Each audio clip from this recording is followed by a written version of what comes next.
what hurts the most?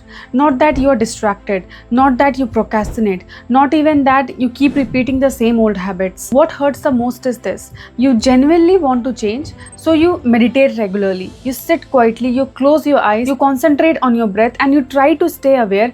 Still, you struggle with the same old patterns. You still cannot wake up early consistently. You still binge watch at night. You watch things you promised yourself you would stop watching. You still eat things you decided not to eat. You still react emotionally sometimes and repeat habits you genuinely want to get rid of. And this then creates a confusion, because somewhere you thought, if meditation increases awareness, then why am I still stuck in the same unconscious pattern? And maybe because of this, a part of you slowly becomes frustrated. You start wondering, is meditation even working? Am I doing it wrong? Or why am I not changing? And honestly, this is the phase where many people either quit meditation, start doubting themselves, or silently feel stuck. And that is what we are going to understand in this video. I want to walk you through the phases you unknowingly go through in meditation, and why you still feel stuck even after meditating, practically through self-observation, because once you understand what is actually happening inside you, many things will suddenly start making sense. So do watch the full video, but before that, do subscribe the channel.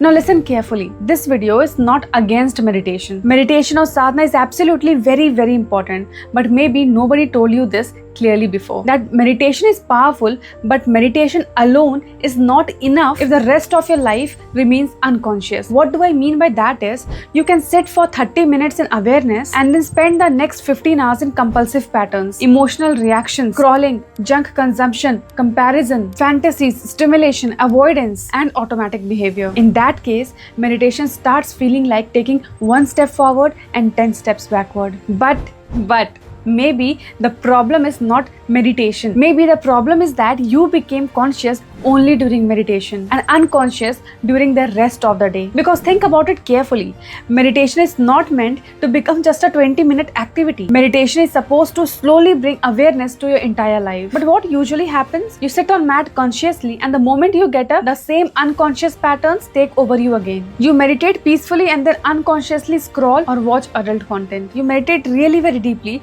but then unconsciously react. You meditated in silence and then unconsciously tried to escape the discomfort through stimulation, distraction, food, or habits. So the issue is not that meditation is fake.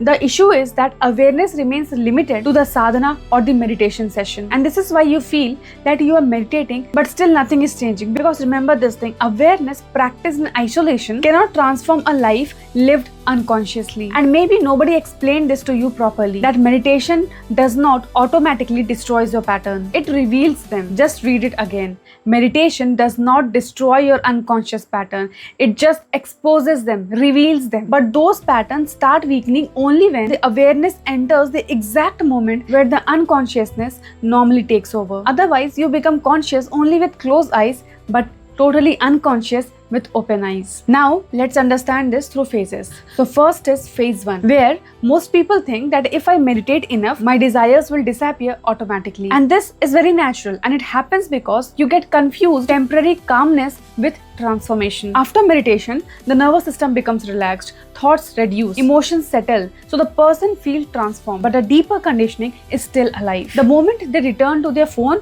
environment, habits, friends, dopamine loops, unconscious identity, and emotional triggers, the old pattern restart automatically. And why? Because patterns are not just in the mind, they are in the very body, our nervous system, the environment, identity, reputation, emotional memory, and unconscious reward. For example, someone says that from tomorrow I don't want to eat junk, and so I won't eat. Consciously, very yes. But unconsciously, junk food may represent comfort, reward, escape, childhood emotion, stimulation, or stress relief. So the problem is not meditation. The problem is expecting meditation to do the work that daily awareness must do. In other words, you become meditation dependent. But remember, desires, habits, addictions, impulses, and unconscious patterns are not just magically erased by meditation. They are just revealed or exposed by meditation, and which is transformed only through conscious living. In simple words, meditation shows the dirt and daily awareness cleans it. Now here comes another confusion, that how come meditation is even powerful then, and why should I even do this?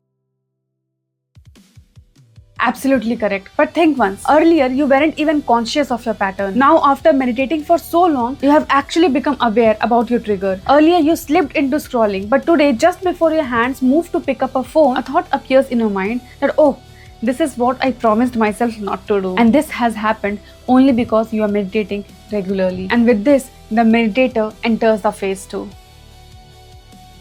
This is the actually test phase. Many people start treating meditation like an activity instead of a way of living. They just become spiritual for 20 minutes and then again become unconscious for the rest 23 hours 40 minutes. But in actual, real meditation begins only after opening the eyes. Can you remain aware while eating, speaking, scrolling, getting angry, craving, reacting, judging, feeling lonely and procrastinating? This is actually where growth happens. Otherwise, meditation becomes another psychological entertainment. Saying, I meditated today, this means I am progressing. But daily life actually remains unchanged. And this is where phase 3 checks in.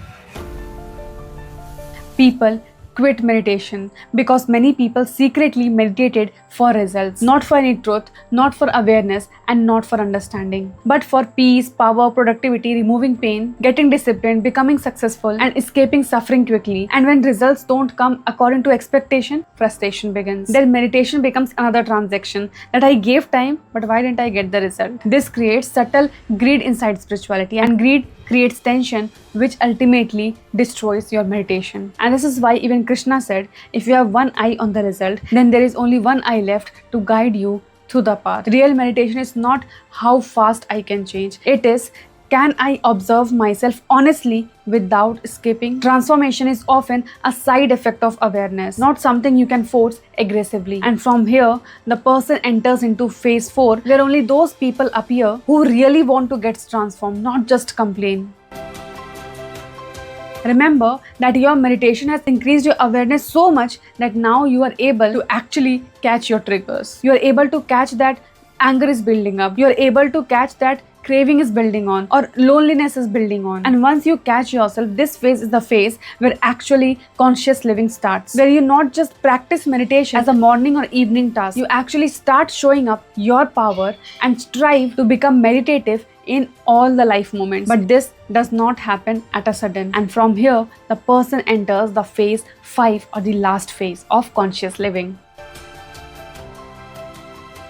First is start building micro awareness throughout the day. Not just 1 or 2 meditation sessions, small conscious pauses. For example, before opening Instagram, before eating, before speaking and before scrolling, before watching something impulsively, just pause for 5 seconds with awareness and ask, what am I about to do? Why I am doing this? And what am I feeling right now? This tiny gap weakens unconsciousness. You might have observed yourself that you pick up your phone and instead of checking the message, you started randomly scrolling, and after some time you get reminded that, oh, I opened my phone because I had to check something, because I had to check some mail or some message, but unknowingly I've started scrolling. This habit can be easily broken when you practice micro awareness. Second is catch patterns at the trigger point. Most people become aware after committing a mistake, but the real practice is to become aware before or during the impulse. For example, before eating junk food, just ask yourself, am I hungry or emotionally uncomfortable? Before watching adult content, watch yourself, am I seeking pleasure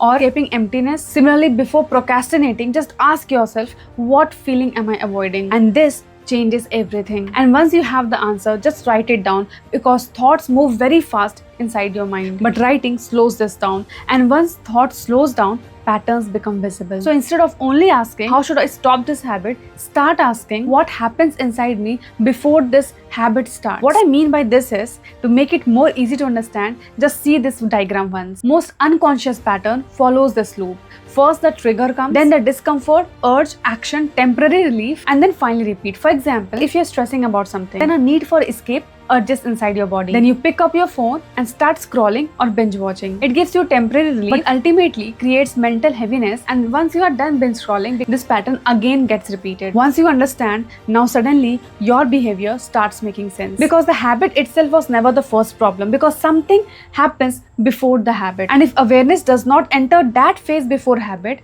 then this loop keeps on repeating themselves. But good news is, this is what we learn to do together in Breaking the Inner Loop, a workshop that is being personally taken by me. We sit together, understand the trigger, and learn how to write, what questions to ask while writing, and then simply brain dump. So if you want to connect with me and learn this, then this workshop or this session is again going to take place Sunday, 7 p.m. Indian Standard Time. If you're interested, link is present in description. Now once you have known how to write and what to write, step 4 checks in. Now you change identity, not just habit. If someone thinks I'm a person struggling to quit, then the struggle continues. But if awareness deepens and someone says that I'm becoming someone who respects his energy, behavior slowly aligns with identity. Remember, habits fight behavior, but awareness transforms your identity. And then finally, to save energy, the 5th step you have to follow is reduce unconscious stimulation. Many people meditate,